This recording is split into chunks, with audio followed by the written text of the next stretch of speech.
কীর্তনের সেকেন্ড দিন এটা আমার সাথে কী হয়ে গেল ভাবতেই পারলাম না। নমস্কার, আমি সোনালি, আর একটা নতুন ব্লগে তোমাদেরকে অনেক স্বাগত। তোমরা তো জানো আমাদের পাড়ায় কীর্তন হয়েছিল, সেটারই সেকেন্ড মহোৎসব, মানে এটা লাস্টের দিন। সেটাই ভাবলাম তোমাদের সাথে শেয়ার করি। দেখো প্রচুর মানুষ, অসংখ্য প্রচুর ভিড় হয়েছিল।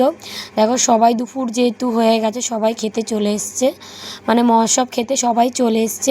আর প্রচুর ভিড়। আমি না একদম মানে 4 নম্বর ব্যাচে খেতে বসেছিলাম, মানে 3টে ব্যাচ অলরেডি শেষ হয়ে গেছিলো। তারপরেও দেখো তাও এখনও প্রচুর ভিড়। আর খেতে বসে গেছে। দেখো প্রথমেই পাতা গ্লাস দিয়ে দিল, আর তারপরেই গরম গরম ভাত তো দিয়ে দিল। আর কী বলবো, প্রত্যেকটা খাবার সত্যিই প্রত্যেকটা খাবার সুন্দর, আর প্রত্যেকটা খাবার সত্যিই দুর্দান্ত আর গরম। কালকেও গরম ছিল, আজকেও গরম। সেকেন্ড ওরা একটা পাঁচমিশালি তরকারি, তারপর একটা ডালটা অবশ্য মানে লাউ দিয়েছিল।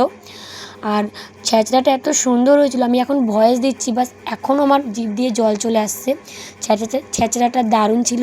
আর এখানে আমার ছেলে পাশে খেতে বসেছিল, কিচ্ছু খায়নি, শুধু প্রসাদে যে নারকেল কুলগুলো দেয় না ওগুলোই খেয়েছিল।